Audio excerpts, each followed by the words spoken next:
नमस्कार दोस्तों, मैं अरविंद मिश्रा, प्रवक्ता श्री शक्ति डिग्री कॉलेज कानपुर। आज आपको जो है पर्यावरण के जो 30 प्रश्नों का बढ़िया सा रिवीजन करवा रहे हैं। सारे के सारे क्वेश्चन NCERT बेस्ड हैं और ये क्वेश्चन सुपर टेट, टेट और सी टेट में आने की संभावनाएं इनमें एक आध क्वेश्चन की तो है ही हैं, इसलिए इसको ध्यान से सुनिएगा। और बहुत ही इंपॉर्टेंट क्वेश्चन है टेट, सुपर टेट, और कम से कम 1-2 क्वेश्चन जरूर आएंगे। 100% ज़्यादा की गारंटी तो नहीं ले सकते, तो ध्यान से सुनिएगा और सही ढंग से विकल्प बताइएगा। तो पहला क्वेश्चन बनता है, ओजोन छिद्र को किस इकाई में मापा जाता है? तो ओजोन आपको पढ़ाया है, ओजोन लेयर कहाँ पाई जाती है, तो ये भी बताया था।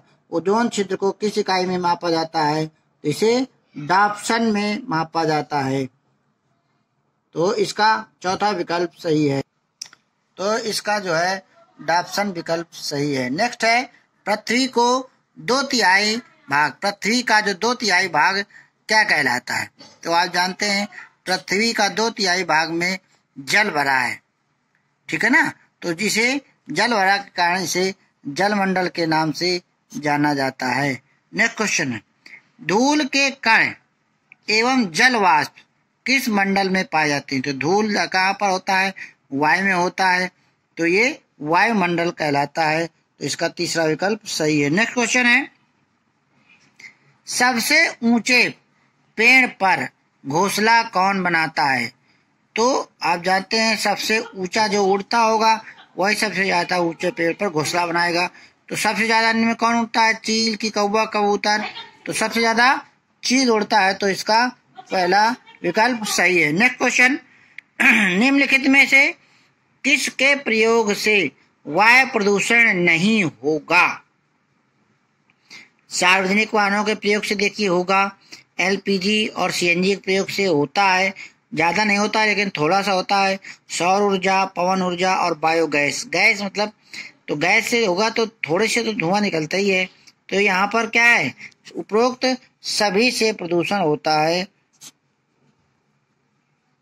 नेक्स्ट क्वेश्चन है, वे आकाशीय पिंड जो पृथ्वी के वायुमंडल में जलकर राख नहीं हो पाते हैं और चट्टानों के रूप में पृथ्वी पर आकर गिर जाते हैं, उन्हें क्या कहते हैं? आपने सुना होगा कि जब ऊपर जो आसमान में देखा होगा तो तारा, जलते हुए तारा जिन्हें कहते हैं, तो वो अपने जो है यहाँ पर आ जाते हैं मंडल में, तो आकर जल जाते हैं। तो जल जाने के ऐसे को हम उल्का पिंड की संज्ञा देते हैं, ये उल्का पिंड कहलाते हैं। इसका तीसरा विकल्प सही है। नेक्स्ट क्वेश्चन, ग्रेगर यारमेंडल ने अपना प्रयोग किस पौधे पर किया था? तो आप बहुत भली बात जानते हैं, सरल क्वेश्चन है, लेकिन 150 क्वेश्चन अगर आपको सुपर टेट के या टेट के आ रहे हैं तो कम से कम 15 से 20 तो बिल्कुल इसी प्रकार से सरल ही होते हैं। तो ये मटर के पौधे पर अपना प्रयोग किया था। तो ये मटर का पौधा जो है, इसका वैज्ञानिक नाम क्या था? इसका आप हमारे कमेंट्स बॉक्स पे उत्तर लिखिएगा। नेक्स्ट क्वेश्चन है, अगर माँ का रक्त समूह A है और पिता का B है, तो बच्चे के रक्त समूह AB होने की संभावनाएं कितने प्रतिशत हैं? तो जब A रक्त वर्ग है और पिता B है, तो दोनों में क्या है, आधा आधा है और उससे और आधा हो जाएगा। तो यहाँ पर 25% होने की संभावनाएं हैं। अगर सेम होता तो 50% होता। नेक्स्ट क्वेश्चन, ग्रेगर यारमेंडल ने अपना प्रयोग मटर पर क्यों किया था? आपको पता है, क्योंकि ये सभी जगह पाया जाता है, क्योंकि यह एक पौधा है, क्योंकि इसमें कई सारे गुण पाए जाते हैं, उपरोक्त सभी। तो यहाँ पर चौथा ऑप्शन सही है। और इसमें बहुत सारे जल्दी से ये फर्टिलाइज भी करता है, बड़ी जल्दी ये तैयार हो जाता है, इसलिए भी इसको चुना था। तो मेंडल ने जो मटर का पौधा लिया था, इसने कितने सारे करेक्टर्स लिए थे? ये हमारे कमेंट्स बॉक्स में लिखिएगा। नेक्स्ट क्वेश्चन है, लड़कों और लड़कियों के लिए अलग अलग नियमों से कौन सी भावना पनपती है? देखो, लड़का और लड़की जब होते हैं तो ऊंच नीच की भावना नहीं होती, उनमें लैंगिक विभिन्नता पाई जाती है, लैंगिक विभेद की भावना पनपती है। तो यहाँ पर दूसरा विकल्प सही है। नेक्स्ट क्वेश्चन आपका, इन्वायरमेंट का इन्वायरोनेर अर्थात चारों तरफ से जो घिरा हुआ है किस भाषा से लिया गया है? तो ये आपका सही है, चौथा ऑप्शन फ्रेंच भाषा से लिया गया है। नेक्स्ट क्वेश्चन, पर्यावरण के प्रमुख घटक कौन हैं? तो पर्यावरण में आप जानते हैं प्राकृतिक घटक भी आते हैं और मानव निर्मित भी घटक आते हैं। मानव ने जो भी बनाया, मानव एक्वेरियम बनाता है, कुछ भी बनाता है, पेड़ पौधे लगाता है, तो मानव भी तो करता है, तो ये पर्यावरण के घटक आ जाते हैं। तो ये दोनों विकल्प सही हैं। नेक्स्ट क्वेश्चन, ताप, मृदा, प्रकाश, पर्यावरण किस घटक के अंतर्गत आते हैं? जैविक, अजैविक, भौतिक, मानव निर्मित? तो ये भौतिक घटक के अंतर्गत आते हैं, फिजिकल फैक्टर्स के अंतर्गत आते हैं। नेक्स्ट क्वेश्चन, निम्नलिखित में से किसमें खनिज प्रचुर मात्रा में पाया जाता है? किस जो है द्वीप में सबसे ज्यादा खनिज पाया जाता है? कहने का तात्पर्य हिमालय क्षेत्र में, मैदानी क्षेत्र में, प्रायद्वीप पठारों में और द्वीप समूह। तो ये प्रायद्वीप पठारों में सबसे ज्यादा खनिज पाए जाते हैं। नेक्स्ट क्वेश्चन है, मिलान करिए। कोयला है, कोयला से कौन सा रोग होगा? कपास से कौन सा होगा? ऊन से कौन सा होगा? और अनाज के कण से कौन सा होगा? तो कोयला से क्या होता है? एंथ्राकोसिस होता है। कपास से, जो कपास सफेद होता है, जो कपास से काम करते हैं उनके अंदर थोड़ा थोड़ा सफेद कपास अंदर चला जाता है, तो श्वेत फेफड़ा कैंसर कहलाता है। जो ऊन के कण होते हैं उसमें जो है सोटर्स रोग होता है, और अनाज के जो ज्यादा काम करते हैं उसे कृषक फुफ्फुस कहते हैं। तो इस प्रकार इसका पहला विकल्प ही सही है, फर्स्ट, सेकंड, थर्ड, फोर्थ। इस प्रकार से ये चारों विकल्प इससे मिला लीजिए और याद कर लीजिए। ये बहुत इंपॉर्टेंट क्वेश्चन है, कई बार पेपरों में आया गया है। नेक्स्ट क्वेश्चन है, पर्वत, पठार, मैदान, घाटी, पर्यावरण के किस क्षेत्र में आते हैं? तो पर्वत, पठार, मैदान, तो ये सब कहाँ पर है? सब जमीन के भाग है।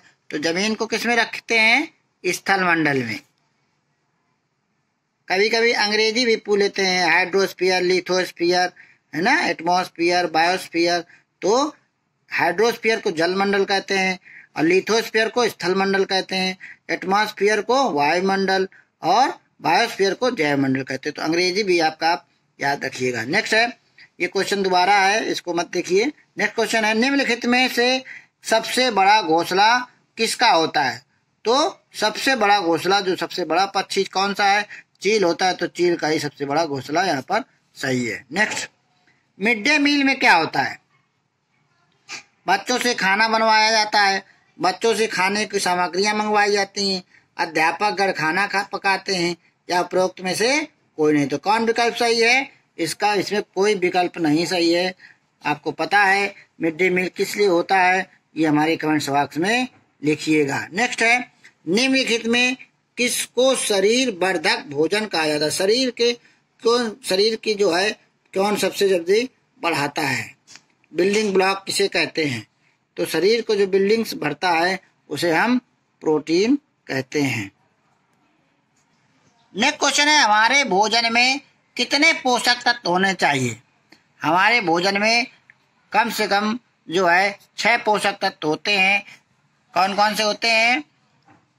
प्रोटीन, विटामिन, है ना, कार्बोहाइड्रेट, वसा, खनिज लवण, है ना, जल। इस प्रकार से टोटल 6 हो जाते हैं। प्रोटीन, कार्बोहाइड्रेट, वसा, ये 3 हो गए। खनिज लवण 4 और विटामिन 5 और जल 6। नेक्स्ट है, ऊर्जा का प्रमुख स्रोत। तो शरीर में ऊर्जा का जो सबसे दुनिया में सबसे प्रमुख स्रोत है, ये हमेशा नंबर 1 ध्यान रखिए, सूर्य ही इसका विकल्प सही होता है।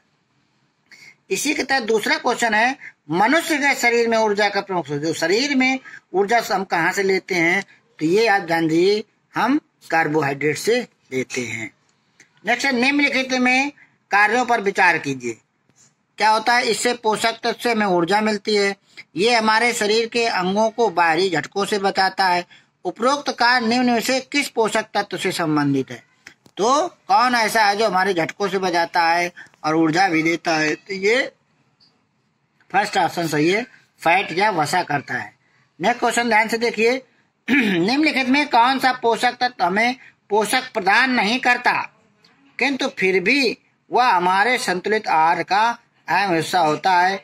तो ये आप प्रोटीन सभी पाते हैं, ये यहाँ पर रुक्षांश ऐसा है जो शरीर का हिस्सा है। नेक्स्ट क्वेश्चन, निम्नलिखित में देशों में सौर ऊर्जा का उपयोग प्रचुर मात्रा में हो सकता है। किन देशों में सौर ऊर्जा का उपयोग प्रचुर मात्रा में हो सकता है? तो सौर ऊर्जा जहाँ पर सूर्य ज्यादा होगा वहीं पर हो सकता है। तो ये यहाँ पर उष्णकटिबंधीय देशों में सौर ऊर्जा का प्रयोग अधिक हो सकता है।